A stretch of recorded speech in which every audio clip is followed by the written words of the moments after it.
जय हिंद दोस्तों, मैं राजीव कुमार आपका अपने YouTube channel Rajeev study centre में स्वागत करता हूं। दोस्तों, आज हम लोग पढ़ रहे हैं जीएस, जिसको हम जनरल साइंस बोलते हैं और ये किसी भी वनडे एग्जाम के लिए बहुत महत्वपूर्ण है। जनरल साइंस का मतलब सामान्य विज्ञान होता है। इसमें 3 कैटेगरी आती है, फिजिक्स, केमिस्ट्री और बायोलॉजी। तो दोस्तों, जनरल साइंस के अंतर्गत हम फिजिक्स को पढ़ेंगे और फिजिक्स में पढ़ने वाले हैं बहुत ही महत्वपूर्ण चैप्टर, बहुत ही महत्वपूर्ण टॉपिक, वायुमंडल द्वारा प्रकाश का अपवर्तन।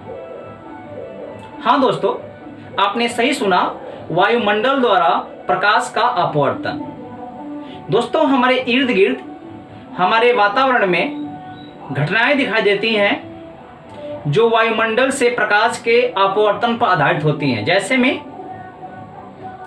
आकाश नीला दिखाई देता है, जो सूर्य होता है उगने से पहले ही दिखाई दे देता है, हम लोगों को 2 मिनट पहले दिखाई दे देता है, और डूबने के 2 मिनट बाद तक हमें दिखाई देता है।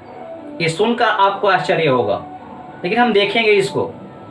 तो दोस्तों, वीडियो को पूरा देखें और जो हम बताने वाले हैं उसको ध्यान से सुने और समझें।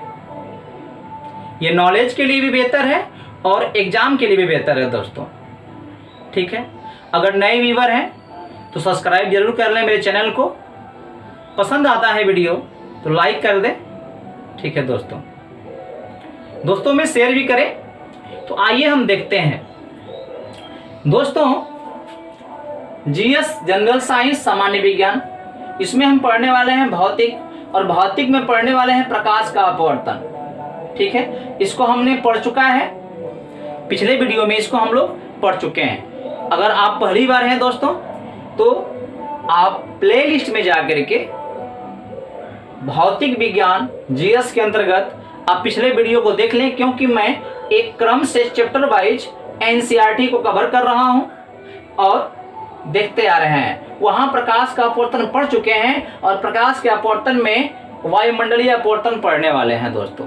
इसके पहले वाले वीडियो में अपवर्तन के सारे घटनाएं लगभग पढ़ चुके हैं। प्रिज्म द्वारा प्रकाश का वर्ण विक्षेपण भी पढ़ चुके हैं, तो आप जरूर देख लें, ठीक है। बेहतर समझ में आएगा, आप देख लेंगे, ठीक है। तो आप वीडियो में बने रहें, अंत तक देखें क्या बताया जा रहा है।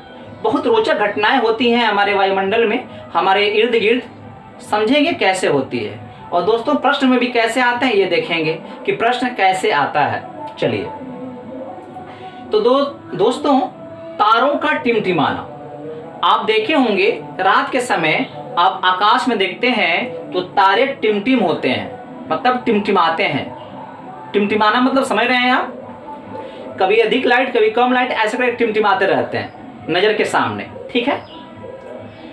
तो दोस्तों, ये घटना क्यों होती है, ये प्रश्न पूछता है कि तारों का टिमटिमाना कौन सा कारण है, किस कारण ऐसा होता है दोस्तों। तो सीधा जवाब है प्रकाश के अपवर्तन के कारण। वायुमंडल में प्रकाश का अपवर्तन होता है, इसलिए तारे टिमटिमाते हैं। हाँ दोस्तों, उगते सूर्योदय, जब सूर्योदय होता है तो सूर्योदय से 2 मिनट पहले, अभी सूर्य उगा नहीं होता है, अभी नीचे होता है, डूबा होता है, उससे पहले हम देख लेते हैं, 2 मिनट पहले देख लेते हैं। और जब सूर्य डूब जाता है उसके 2 मिनट बाद तक हमको दिखाई देता है। इसका भी क्या कारण है दोस्तों, तो प्रकाश का अपवर्तन है वायुमंडल के द्वारा, ठीक है। तो चलिए हम देखते हैं कैसे, देखते हैं तारों का टिमटिमाना। चलिए दोस्तों, जैसे मान लीजिए यहाँ पे तारे हैं, यहाँ पे ये कुछ मान लीजिए तारे हैं, यहाँ तारा है, ठीक है। और यहाँ पे जमीन पे, यहाँ पे हम खड़े हैं, आप खड़े हैं, कोई व्यक्ति खड़ा है। तो होता क्या है दोस्तों, ध्यान समझने का प्रयास करेंगे कि जमीन पर क्या है, वायुमंडल है, और वायुमंडल के भी कई सतह हैं, ठीक है। वायुमंडल के बहुत सारे लेयर हैं। क्यों लेयर हैं दोस्तों, क्योंकि जमीन जब गर्म होती है, ठीक है, तो जो जमीन यानी सतह के पास होता है वायुमंडल, वो भी गर्म होता है। और जब वायुमंडल गर्म होता है तो वो जो वायुमंडल है, उतनी जो परत है वायु की, वो हल्की हो जाती है। क्योंकि कोई भी अधिक गर्म होता है तो वह हल्का हो जाता है दोस्त, क्योंकि उसका आयतन बढ़ जाता है। ठीक है, आप जानते होंगे, नहीं तो आप जान जाइए। तो ये जो होता है अधिक गर्म होता है वायुमंडल, इसलिए वो हल्का होता है। हल्का मतलब विरल होता है। जो उसके ऊपर वाला परत होगा दोस्त, नीचे वाले की जो ऊपर वाला परत होगा, वह थोड़ा कम गर्म होगा, इसलिए थोड़ा सा कम विरल होगा। अर्थात निचले वाले परत के तुलना में ये हल्का सा सघन होगा। इसके ऊपर वाला जो परत होगा वह कम गर्म होगा और थोड़ा और सघन होगा। उसके ऊपर वाला और कम गर्म होगा, अधिक सघन होगा। ठीक है, उसके ऊपर वाला सघन होगा। मतलब कहने का दोस्तों कि जो लेयर बना हुआ है, उस लेयर में जो सबसे निचला सतह होता है, वायुमंडल का लेयर होता है, वह अधिक विरल होती है। और जो ऊपर हम जाते हैं, सतह बनता जाता है, वह सतह क्या होता है दोस्तों, सघन होता जाता है। ठीक है, चलिए तो दोस्तों देखिए होता क्या है, जब प्रकाश चलता है, तारा सा हमारे तारे से चलता है हमारे यहाँ, तो ध्यान दीजिएगा चलता कैसे है। तो प्रकाश जब ऐसे आता है, आज ज्यों प्रकाश प्रवेश करता है हमारे वायुमंडल में, तो क्या होता है दोस्तों कि ये ऊपर वाला तो बिल्कुल विरल है, ठीक है, और ये है वायुमंडल। तो ये आपका विरल है क्योंकि वो स्पेस है, निर्वात है। जब प्रवेश किया दोस्त इसमें, तो होता क्या है कि जो ये प्रकाश है जो चल के आ रही है तारे से, उसका हो जाता है अपवर्तन। अपवर्तन आप पढ़े हुए हैं कि जब कोई विरल से आती है सघन में, तो अभिलंब की तरफ झुक जाती है। ठीक है ना, तो क्या हो जाएगी, हल्का सा झुक जाएगी। ये हमें आभास भी नहीं होगा, हम देख नहीं पाएंगे उसको, हल्का सा क्या होगा, तो कण मतलब झुकेगा अभिलंब तरफ। अब दोस्तों ये जो परत है, इसके तुलना में सघन है, इससे ये क्या है, तो इससे ये विरल है। आपको पता है कि जब सघन से विरल में पहुंचता है, कोई प्रकाश से क्या होता है, अविलंब से दूर हटता है। ठीक है, तो ये देखिए, ये आपका अविलंब है, तो क्या होगा, अविलंब से थोड़ा दूर हट जाएगा। ठीक है दोस्तों, और जब ऐसा ये सघन है, ये विरल है, जब इसमें जाएगा थोड़ा और दूर हट जाएगा, देख रहे हैं। और वास्तव में क्या होगा दोस्तों, ये हल्का हल्का हटते हटते कहाँ पहुंच जाएगा, हमारे आंख तक प्रकाश पहुंच जाएगा। ठीक है, क्योंकि यहाँ पे सैकड़ों, हजारों, लाखों हवा की लेयर हैं, हवा की परतें हैं, और हर परत से क्या होगा, प्रकाश का अपवर्तन होगा, और प्रकाश क्या होता जाएगा, अविलंब से दूर होता जाएगा। जब अविलंब से दूर होता जाएगा, तो अंत में इसका ऐसा आकृति दिखाई देगा, और अंत में प्रकाश कहाँ पहुंचेगा, हमारे आंख में पहुंचेगा। ठीक है, और आप जानते हैं कि प्रकाश की प्रकृति कैसी होती है, तो प्रकाश का प्रकृति होती है सीधे रेखा में चलना। तो हमारे आंख को भ्रम होता है, क्या भ्रम होता है कि प्रकाश जो है क्या हुई है, तारे से, देखिए हमें क्या होता है कि जो हम यहाँ पे हैं, यहाँ पे हम हैं, और प्रकाश क्या हुई, प्रकाश यहाँ से ऐसे हमारे आंख तक आ गई। तो क्या होता है दोस्तों, हमारे आंख को भ्रम होता है कि ये प्रकाश कहाँ से आ रही है, तो यह प्रकाश जो है यहां से आ रही है। मतलब यह जो तारा है, ये वास्तव में सीधा ही बिल्कुल है, ये वास्तव में क्या है, एकदम सीधा है, टेढ़ा बना हुआ। फिगर में मत जाइएगा, कॉन्सेप्ट बजाइए, सिद्धांत पर जाइए।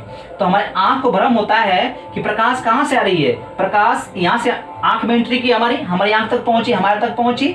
तो जब इसको हम आगे बढ़ाएंगे, सीधा रेखा बढ़ाएंगे, तो तारा ये कहाँ दिखाई देगा, ये तारा हमको यहाँ आभास होगा। हमारे आंख को भ्रम है कि प्रकाश सीधा आ रही है, मतलब वहां कहीं से आ रही है। तो यह तारा यहां ना देख करके मैं क्या करूंगा, इसको यहां देखूंगा। तो तारा यहां से यहां शिफ्ट हो गया, और तारा यहां से यहां दिखाई दे रहा है, मतलब तारा टिमटिमा रहा है दोस्तों। ठीक है, अगर समझ में बात आ गई होगी अच्छी बात है, नहीं समझ में आई एक बार फिर ट्राई करिएगा। आप इतना बस जानिएगा कि जो तारों का टिमटिमाना है वह किसके कारण होता है, तो ये होता है वायुमंडल के अपवर्तन के कारण। ठीक है, आपका आंसर यही होना चाहिए। चलिए देखते हैं इसको दोस्तों कि उगते हुए सूर्य जो होता है हमें 2 मिनट पहले ही दिखाई देने लगता है और डूबने के बाद 2 मिनट बाद तक दिखाई देता है। क्यों, ध्यान दीजिएगा। देखिए दोस्तों, हमारी पृथ्वी ऐसी होती है, पृथ्वी हमारी ऐसी है, और मान लीजिए हम यहाँ पे खड़े हैं, मान लीजिए हम यहाँ पे क्या हैं, खड़े हैं, और जो पृथ्वी से सूर्य आगे आता दिखाई देता ना, जो हमारे आंख के सामने आएगा, जब हमारे आंख के सामने यहाँ पे आएगा तो हमें दिखाई देगा, सूर्य हमें दिखाई देगा। तो ध्यान दीजिएगा दोस्तों, होता क्या है कि जब सूर्य यहीं पे होता है, जब सूर्य जो यहाँ पे होता है, ठीक है, तो इसका प्रकाश क्या होता है, ये हमारे वायुमंडल में प्रवेश करता है, ये हमारा वायुमंडल है, इसमें प्रवेश करता है। तो क्या होता है, ध्यान दीजिएगा, जब प्रकाश यहाँ चलता है तो क्या होता है, ये प्रकाश चलता है तो हर लेयर में, हमारे वायुमंडल के जो प्रत्येक लेयर हैं उसमें प्रवेश करता है, अविलंब से दूर होता जाता है। क्यों होता है, अभी हम देखें कि जो लेयर होती हैं वह अपने अगले लेयर की तुलना में विरल होता है। ठीक है, तो क्या होगा, हर लेयर में प्रकाश का अपवर्तन होगा और हर लेयर में जब प्रकाश आएगी तो अपने अविलंब से हटती जाएगी। ठीक है, क्योंकि वो विरल में पहुंच रही है धीरे धीरे, है ना। तो ध्यान दीजिएगा, यह प्रकाश क्या होगा कि प्रवेश तो यहां से किया, देखिए हल्का हल्का क्या होगा, उसका हल्का हल्का अपवर्तन होगा दोस्तों, और अपवर्तन होते होते क्या होगा, हमारे आंख तक पहुंचेगा, क्योंकि उसका हर लेयर में, हर जगह, हर लेयर में क्या होगा, उसका अपवर्तन होगा। अपवर्तन क्या होगा, हर लेयर में, जो हमारे पास लेयर बना हुआ है, हर लेयर में क्या होगा, उसका अपवर्तन होगा, वो दूर हटती जाएगी और अंत में कहाँ पहुंचेगी, हमारे आंख पर पहुंचेगी। और जो हमारे आंख को भ्रम होगा दोस्त कि ये प्रकाश जो आ रही है कहाँ से आ रही है, सीधा आ रही है, ये प्रकाश कहाँ से आ रही है, सीधा। तो ये सूर्य जो है दोस्तों हमें यहाँ ना दिखाई दे करके ये सूर्य का फिगर यहाँ दिखाई देगा, हमारे आंख को भ्रम होगा, हमारे यहाँ कंफ्यूजन होगा कि सूर्य यहाँ नहीं है, यहाँ है। और जब यहाँ है दोस्तों, तो अभी बताया हूँ कि जो जमीन है ऐसा जमीन बना हुआ है, तो हमको जब यहाँ सूर्य दिखाई देगा, और जब सूर्य यहाँ दिखाई नहीं देगा, क्योंकि हमारे आंख द्वारा सीधी रेखा यहाँ से आएगी, यहाँ से रेखा आएगी तो हमारे आंख पर दिखाई देगी, और यहाँ से तो आ नहीं पाएगी सीधी रेखा। तो जब हमारे आंख को सीधी रेखा जब बढ़ाया हमने तो यहाँ दिखाई दिया। क्यों, क्योंकि ये घूम कर जो प्रकाश आई यहाँ पे, तो ये घूम कर प्रकाश आई, लेकिन हमें आभास हुआ कि कहाँ सीधा आ रही है, तो इसका प्रतिबिंब हमको यहाँ दिखाई देता है दोस्त। ठीक है, यही घटना डूबते समय भी होता है। समझ गए आप? नहीं समझे फिर ट्राई करिए, समझने का प्रयास करिए, बेहतर कॉन्सेप्ट है। मैं ट्राई किया हूँ, आपको समझ में आ जाए। अगर समझ में नहीं आया तो आप इसको याद कर लीजिएगा बस। उगते सूर्योदय उगने से 2 मिनट पहले दिखाई देता है और डूबते सूर्य डूबने के 2 मिनट बाद दिखाई देता है। कारण क्या है, तो हवा द्वारा, वायुमंडल द्वारा प्रकाश का अपवर्तन दोस्तों। ठीक है, ये है कॉन्सेप्ट आपका। ठीक है, इतना पर ध्यान दीजिएगा कि जो जमीन के पास वायु होती है,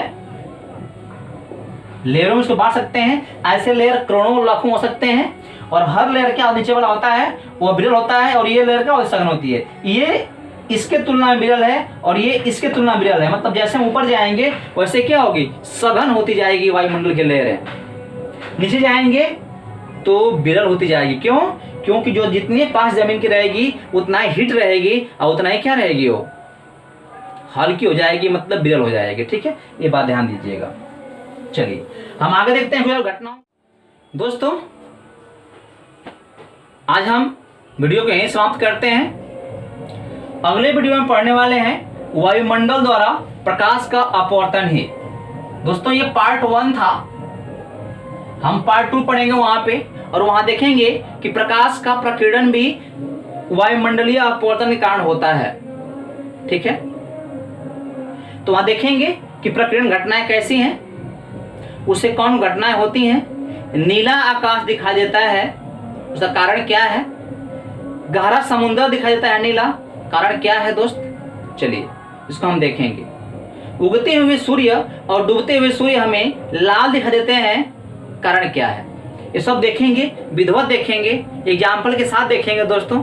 तो अगले वीडियो में फिर मिलते हैं। धन्यवाद दोस्तों।